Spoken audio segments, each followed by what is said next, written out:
لا طبعا. ايوه عارف.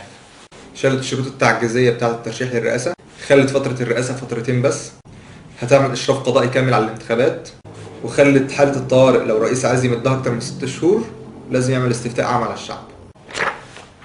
احنا كده بنرقع الدستور، عايزين دستور جديد.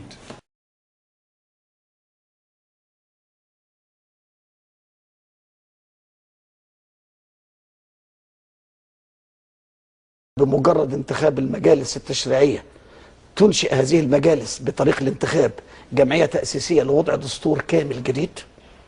دستور كامل جديد خلال سقف زمني مداه 6 أشهر. لا، دي لا تلزم. بيقول لك ولكل من رئيس الجمهورية وبعد موافقة مجلس الوزراء وأنصاف أعضاء مجلسي الشعب والشورى طلب إصدار دستور جديد.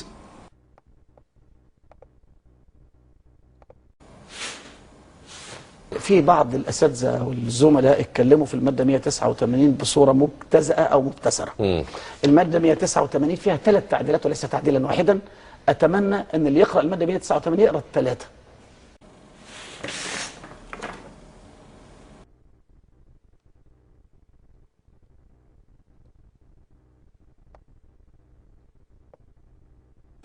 المادة 189 مكرر النص بعد التعديل: يجتمع الأعضاء غير المعينين لأول مجلسي شعب وشورى تاليين لإعلان نتيجة الاستفتاء على تعديل الدستور لاختيار الجمعية التأسيسية المنوط بها إعداد مشروع الدستور الجديد خلال 6 أشهر من انتخابهم، وذلك كله وفقا لأحكام الفقرة الأخيرة من المادة 189.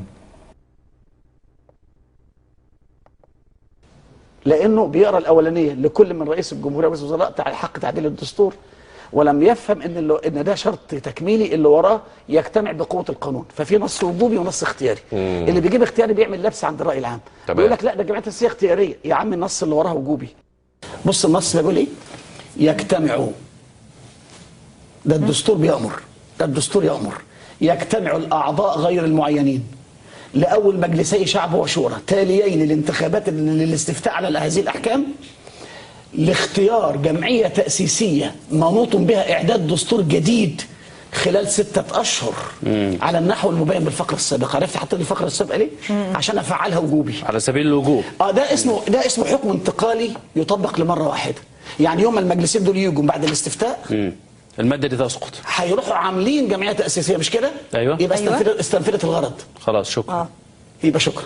بس احنا لو عملنا انتخابات مجلس الشعب دلوقتي اللي هيفوز يا الإخوان يا إما بقايا الحزب الوطني. البعض يقولون برأي آخر، يقولون طب ما هتجيب نفس المجلس وهيكون سجالا بين بقايا الحزب الوطني والإخوان. أيوة. أقول هذه المقولة غير صحيحة. الكلام عن أن بقايا الحزب الوطني، حزب الوطني من صالحه الانتظار، عاوزين يأخروا الانتخابات لغاية ما تقوم أحزاب جديدة، وعلى ما تقوم أحزاب جديدة مش مجرد السماح بها. فرصة الحزب الوطني هي في التأجيل وليس في تعجيل الانتخابات.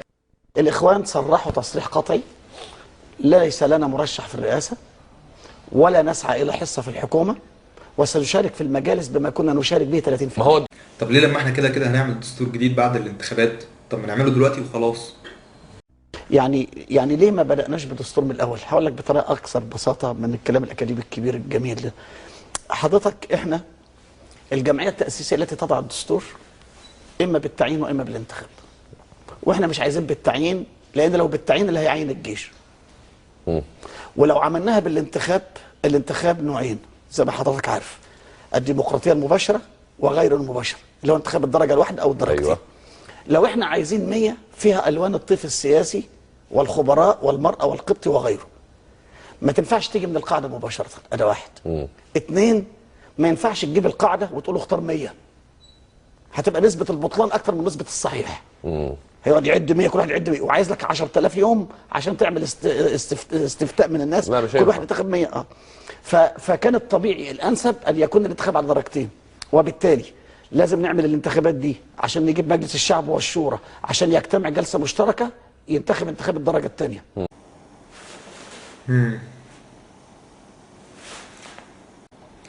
في النهاية أحب أفكركم برباعية صلاح جاهين: